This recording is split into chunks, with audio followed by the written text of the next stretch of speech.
はい、皆さんこんにちは。ケイスケの日本語ポッドキャストへようこそ。このポッドキャストは日本語を勉強している皆さんのために作られています。今日のテーマは N3 くらいかな。中級者向けのテーマです。はーい。みんな最近はどうですか？仕事をしたり、勉強したりして、みんな毎日忙しいと思います。でもね、これを聞いている人たちは、日本語の勉強をするために毎日頑張っていると思います。忙しい時、少しでも日本語を勉強するために、みんなは TikTok とか YouTube のショート動画、短い動画を見たりしますか？それから夜、ベッドの中で単語を覚えるために、Learn Japanese while you sleep. みたいな日本語の音声を聞きながら寝ることはありますか？スマホで見ると楽しいし、寝ながら聞くのは楽だから、これなら毎日できるって思いますよね。僕も寝るときによくお気に入りの先生のスペイン語のポッドキャストを聞いています。でも、たくさんショート動画見たとか、寝るときもずっと日本語を聞いたぞと思った次の日、みんなは本当に新しい言葉を使えるようになっていますか？会話の中で見たり聞いたりしたことを使うことができていますか？たくさん勉強したと思っても次の日には何も覚えていない。そんなことはありませんか？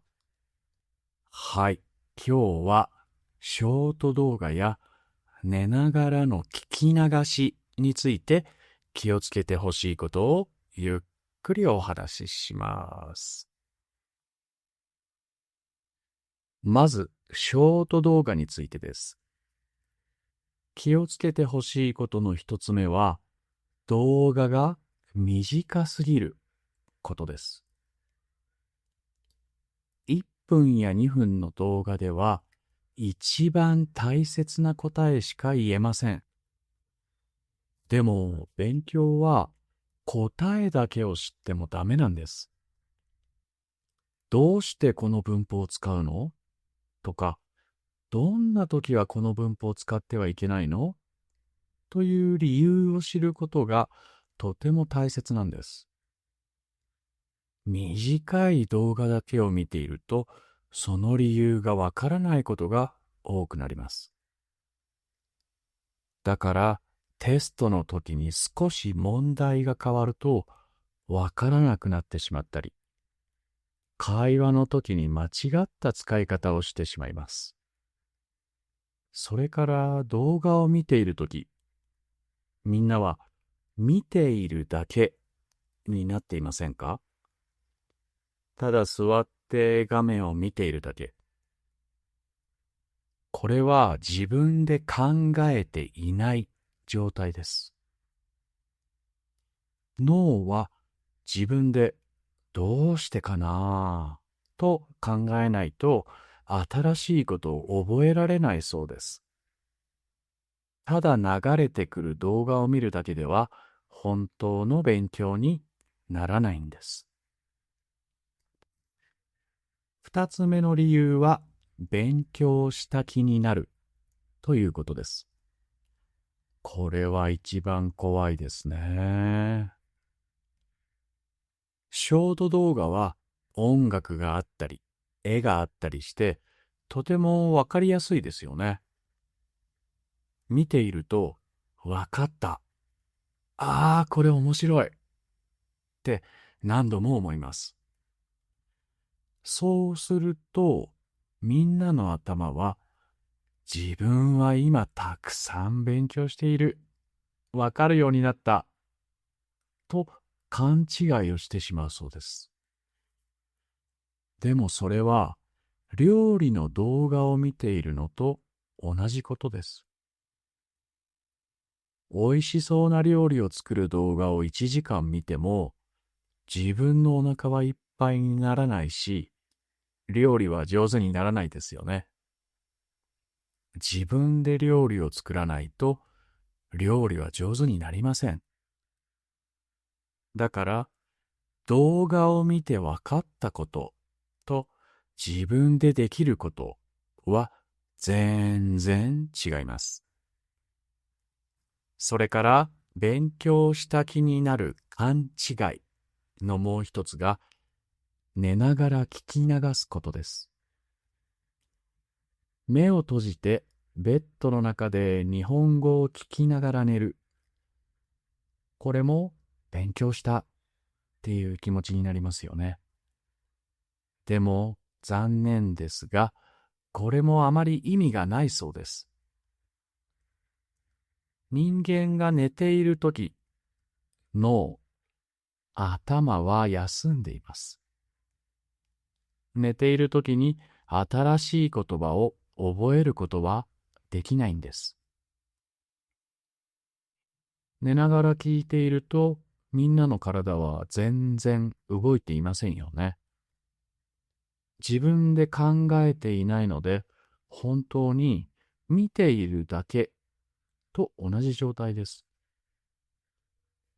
それに寝るときにずっと音を聞いていると、脳がゆっくり休めないそうです。次の日、疲れてしまって、起きている時の勉強ができなくなってしまいます。まあ、内容が全部わかる。何度も聞いたポッドキャストをリラックスするために聞くのはいいことだと思いますが、勉強のために新しいポッドキャストを寝ながら聞くよりも、夜は静かにしっかり寝る。それから朝起きてから元気な頭で10分だけ勉強する。この方がもっともっとみんなのためになると思います。じゃあ、どうすればショート動画などを使って日本語が上手になるのでしょうか。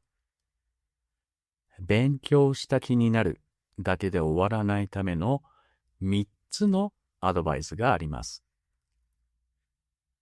1つ目は動画を止めることです。動画が終わった後、すぐに次の動画を見ないでください。一度スマホを置いて、今の動画で何て言ってたかなと思い出してみてください。思い出そうとするとき、みんなの頭は一番よく働いているからです。二つ目は、ノートに書くことです。ショート動画を見て、あ、これ面白いなぁとか、これいいなぁと思ったら、スマホでスクリーンショットを撮るだけじゃなくて、自分の手でノートに書いてください。自分の手を使うと忘れにくくなります。それから三つ目は、自分で文を作ることです。動画で習った新しい言葉を使って短い文を作ってみてください。今日私はレストランに行きましたとか、簡単な文でいいです。インプットしたことをアウトプットすることで、みんなの頭の中にある知識が会話や作文の時に使える道具に変わります。例えば、料理の番組を見た後で、美味しい料理ができるかもしれませんし、あまり美味しくない料理になってしまうかもしれません。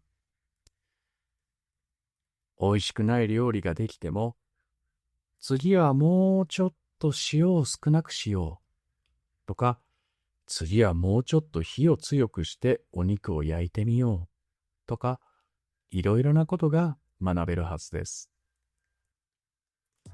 はい。今日はちょっと厳しいことも言いましたが、最後にみんなに伝えたいことがあります。みんながショート動画を見たり、寝る前に日本語を聞いたりしているのは、もっと日本語が上手になりたいとか、もっと知りたいと思っているからですよね。その頑張りたいっていう気持ちは本当に素晴らしいです。勉強は時間がかかるものです。すぐに上手にならなくて、ちょっと悲しくなることもあるかもしれません。でも毎日少しずつ、自分の手で書いて、自分の頭で考えたことは、絶対にみんなの力になります。昨日の自分より一つだけ新しいことを覚える。その小さな積み重ねがいつか大きな力になってみんなの夢を叶えてくれるんだと思います。